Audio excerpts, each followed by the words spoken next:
morning. Welcome to Off the Ranch. It is 4:36 in the morning right now.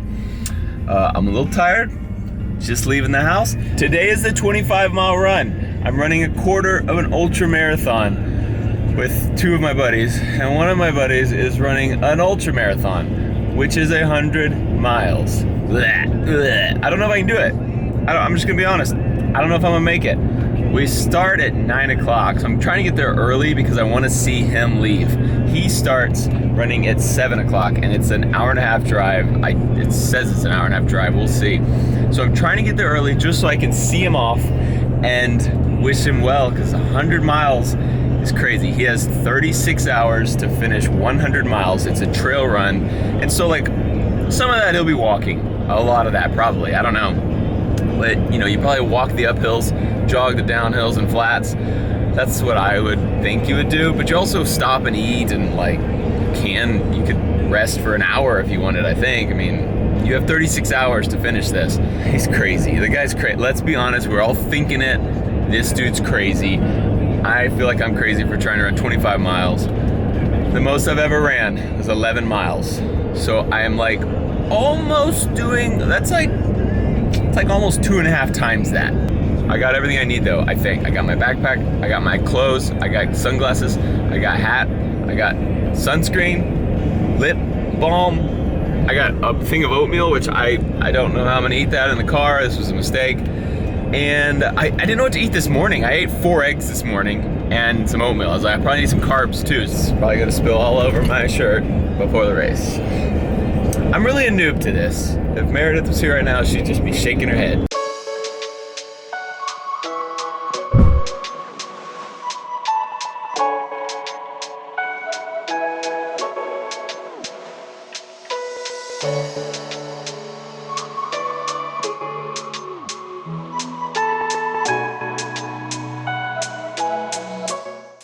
I'm listening to a podcast called the Bear Arms Podcast because they're interviewing me, and I hadn't heard the interview yet. It just came out. So if you're interested, Bear Arms Podcast, Jason, Chris interview me right before we did this Silencer Co. film. It was super cool.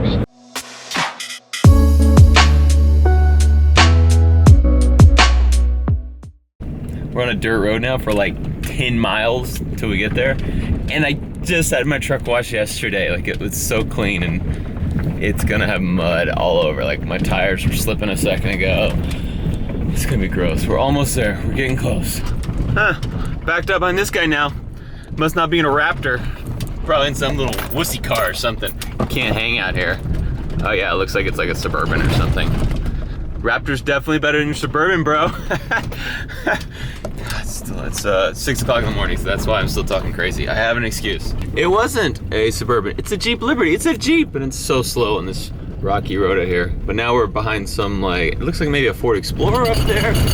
Oh my gosh. Oh my gosh. Okay, it's a little rough. I'll give it to them. We're out in the middle of nowhere now, and I was actually just thinking about, like, well, I don't have service. And I don't know where I'm going. I was using my map, but I lost service. And so now I don't know where I'm going. I'm just following these two cars, and like, what if they're not going to the same place? I mean, it's early in the morning, it's 6 o'clock in the morning, so I can't imagine there'd be that many cars out here. So I assume these guys are probably going to this run. But like, what if they're not? Like, they just pull into their house and I'm pulling behind them and I'm like, hey guys, what are we doing? Where's the run? And they're like, what are you talking about, bro? I hope that these guys are my people. Look at this river with the steam coming off of it. Looks so cool. If these guys wanted to kill me, this would be the easiest way to do it. Like, we are so far out in the middle of nowhere, it seems. I mean, at nighttime, it probably seems that way. I've seen nothing for about a half hour except dirt roads and rivers and just these taillights. And I swear, I'm gonna come around this corner and these guys are gonna jump out with guns and kill me. Oh, there's more of them. There's more. I see lights. We might be here, folks. We may have made it, or I'm about to be killed, one or the other. Ha! We made it. This is Brian. This is Judd. Judd's running 100 miles today. You got this, bro. You got this. And we're gonna be supporting him for all... No, we won't. Just good luck. I'll see you later. Thank you. Get it, Judd. All right, go get it. Woo, Get it. Hey, Dave. Is this real? This is Dr. Dave. Hey guys. Brian. The sun has come up. We have exactly 45 minutes until we run. Have you guys ever run a marathon before? No, I'm not worried about it. This is gonna be easy. Okay. David told me a second ago that we're running 25 miles today. You're gonna do another 1.2 miles after that? Absolutely. If I can do it, I want to, just to say that I have run a marathon so I don't feel the urge to run it again later. Hey Mayor, it's Brian. Good luck on your New York Marathon. I am proud of you. I always have been. I know you can do it. And in your name, and I know I shouldn't do this, but I'm gonna donate $10 to your cause. But I want to be the $10 if it gets near 100,000. David, I didn't tell you, Mayor's raised almost $100,000 for the St. Jude's, the New York City Marathon. If you raise $99,990, call me, and you can count on my $10. Good luck running. Okay, almost ready. Got everything on, I think. I'm gonna wear this hat. I've never actually run in a hat, so I'm not sure that I'll like it. I may just toss the hat. I have a headband in case I don't like the hat. There's no service out here, so I think I'm gonna leave my phone, so there's some weight savings there. Meredith told me I should run with sunscreen, but it's this big. I think I'm just gonna run with it. If everything just feels too heavy in this thing, I might just start throwing things down. But I'll run with it now. I mean, Mare recommended it, and I probably should do what Mare recommends since, you know, she actually knows how to run. I think I'm ready. I'm switching to GoPro now, and we're about to start. Wish me luck. Go, go, go, go, go, go, go. All right, go. We're walking it, or? Have fun. Okay, giddy up. I'll keep you guys updated as we go.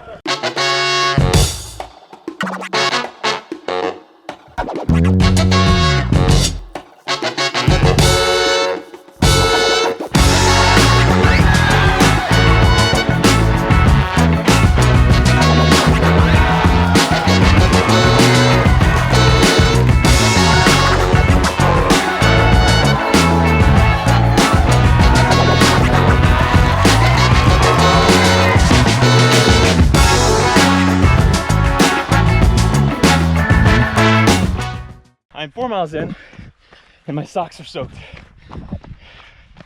Not looking good. Not one bit.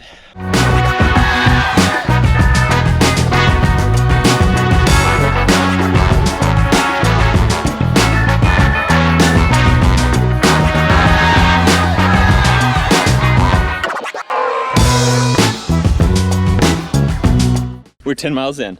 I'm making these dudes walk. They were ready to keep running like some bad mofos. Not me though. I'll see you guys at the finish, maybe. That's my friends. I can't keep up. We just hit 11 miles though, and 11 miles is my previous record. So we're in uncharted territory now, and we have to walk over this. My 11 miles, I ran on a street. There were some hills. We live in the hill country. But it was, look at this. It just dives down. This is actually pretty smooth. I don't mind running on this stuff. Let me show you up here what it looks like. I want to show these. This, ow. I just slept here. Here, you take it. I can't carry that GoPro anymore. All right, give us a little bit here. Like, act like I've been running for a long time. Easy, guys. Let's keep it up, guys. Keep it up, keep it up.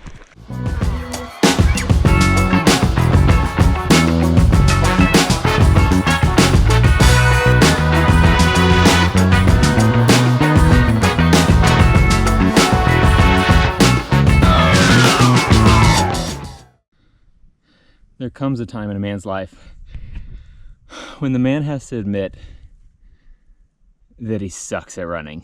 My hamstrings are cramping up, my calves are cramping up. I can walk, but if I try to run, everything cramps up and locks up, and I have to stop. And if I walk up a hill, I have to stop. My legs are done. I'm gonna take a break for a second, eat some stuff, drink some stuff, and see where I get, but it's not looking good. I am over halfway done, but I am nowhere near being done. My guys went ahead and ran on without me. They were trying to wait. They were being good friends. But I finally said, y'all go. I'm not finishing this, I don't think. The worst part is the people that keep passing me on this trail, they say, good job. I'm like, good job for you too. I'm thinking about quitting, so thanks for telling me good job. This is the walk of shame, the loser's road. There's like a straight shot going right back to where the trucks are parked for those guys who can't run. I gave up. Matt Carricker quit. I'm not happy about it either, guys. I wish I didn't have to say that. I really thought I could do it, but these hills were a lot more than I thought. I should have known that a trail run was gonna be like rocks and hills and stuff, but like that kind of stuff is what we're running through. I was just using too much energy. I'm just tired. The worst part about this is my wife really likes running. And so I'm gonna have to go home and tell my wife that I quit. Oh man, that's gonna sting. Oh. Just that, just cramped up my legs. Ah, hold on. It's good stuff. It's good stuff. This sucks. I don't know why people run. Running, not cool. The road getting into and out of this place is terrible. So I figured I'd just let the Raptor do what a Raptor does. Yeah! This is great. I should be using the GoPro with the stabilization. Hold on. What do you guys think? It's a pretty bumpy road. It's actually not as bumpy as it was back there. Oop, there's bump. Ooh, yeah. Let me know what you think. I mean, you should not be driving this fast on this road normally. Oh yeah, it's getting a little slippery back there. Woo! This is why the Raptor is awesome. Just like Baja.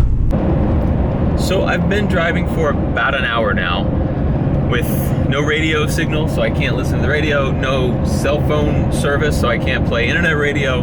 So I've just been sitting here in my truck in silence, just thinking about today, thinking about why I quit, thinking about how I failed at something I was really wanting to do, and what that means. And I quit because I ran like 14 and a half miles. Well, ran is a big stretch.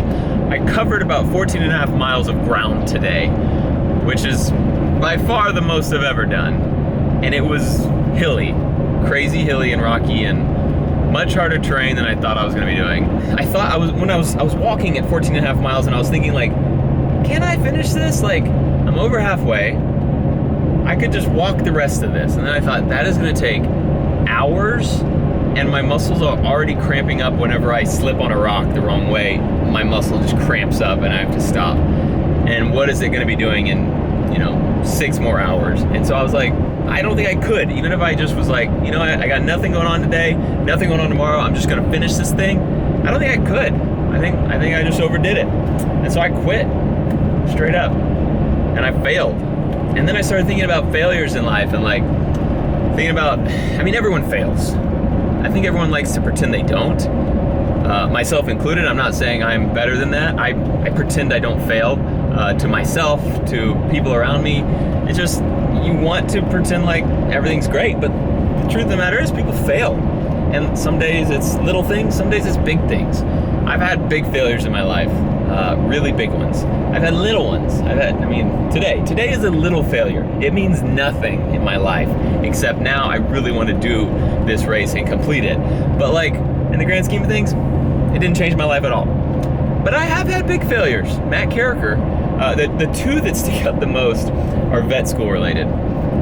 One of them, I actually got kicked out of vet school before it started. I got accepted into vet school, and then you get accepted like early summer, I think, and so you spend all summer waiting for vet school to start in like August. And I got accepted to vet school. The first time I applied, I was so pumped. It was before I had finished my final semester of undergrad, and I made a D in a class because I had already been accepted to vet school. That's what it was. You get accepted a little before the last semester ends in the spring. I'd already been accepted, so I was like, I don't have to study ever again. And I was just taking it easy, and I made a D in physiology. And there's a clause in the vet school acceptance letter that says if you don't make C's or better in the classes that you're in, because I'm sure they have lots of vet students who just want to quit. They're like, I'm in vet school, why am I going to pay attention in these undergrad classes anymore? They said if you don't make C's or better, you can't be in vet school. And I made a D because I thought I could make a C easily, no problem. So I kind of stopped studying and made a D, and they called me and they were like, hey, yeah, you're out of vet school. and my dad was a vet, and he was so proud when I got into vet school, and I had to call my dad, and I had to tell him, hey Dad, you know that thing that our whole family's so excited about? It's not gonna happen anymore. I got kicked out of vet school because I was lazy. And I had to call my fiance at the time, Meredith, and tell her, you know how our life was just starting out together and it was gonna be perfect? I am gonna put us behind about a year, and then I might not even get it reaccepted into vet school. I don't know what's gonna happen, but I'm not gonna be a vet like I thought, maybe. I had to tell my wife, my fiance at the time, I had to tell Mare that. That was a big kick in the butt, and that was definitely a big low point in my life. So it turns out I eventually got back into vet school that year, that summer. But the worst part, I had to go to graduation, my undergrad graduation, and I sat beside a girl whose last name was Cantu. So her name was alphabetically near mine. And so I knew her because we were in a bunch of classes together, and we both had got accepted into vet school.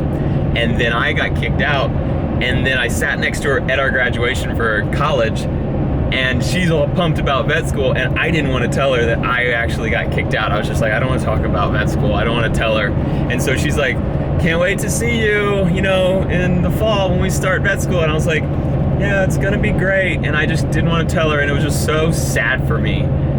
And yeah, about a month went by where I thought I was gonna be in vet school, and then I got a call, and they said, Matt, we decided it was stupid. And in the meantime, I had retaken physiology in the summer and got a B in it just to show that I was not an idiot. And they called me and said, Matt, we changed the rules. You are in vet school this year. And I was like, why did you change the rules? And they were like, there was someone on the board who knew you from working in the vet school, and they said you're a good dude, and they thought that you should be in vet school this year. So someone just liked me and changed the rule for me. And so it was a month of humbling experience where I just got kicked down, and then it was good for me though. And then I ended up getting to go to vet school, and it worked out, and I got to call my dad and call Mare and say, I'm back! It was good, I needed that kick. But failures make you better. They make you who you are, but they make you better. You grow, you learn. I needed to be kicked down those 2 times so that I would work harder and do what was right. And it made me a better person. So anytime you get kicked to the curb, you get knocked down really hard, where everything is just going wrong, and you have to call your dad, who is so proud of you for getting into vet school, and tell him that you screwed up because you were lazy. Not like you accidentally did something. No, you just straight up were lazy, and you have to listen to your dad go, yeah, that's hard. That's not good. That's a humbling experience, one that I will remember for the rest of my life. Hey bud.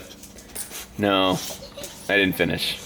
No, even he is pissed. I'm gonna go talk to Mary. I already told Mary, I texted her. Haven't talked to her in person though, of course, so we'll see. Oh, I'm fine. That didn't hurt. It's good, totally good. I missed you too. Are y'all cleaning? You got slaves working in here, Mare? Yeah. Hi guys. Hey. Hi. How's it going? Good. How are you?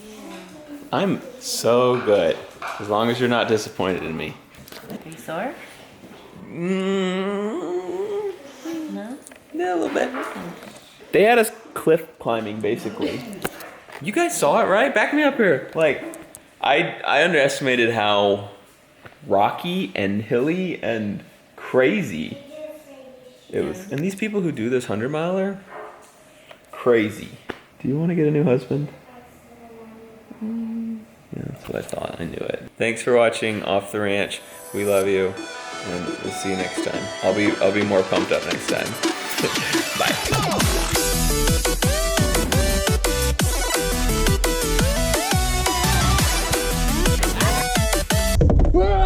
Oh. Hey, what camera is that? Number... Shut up! Don't tell Mare.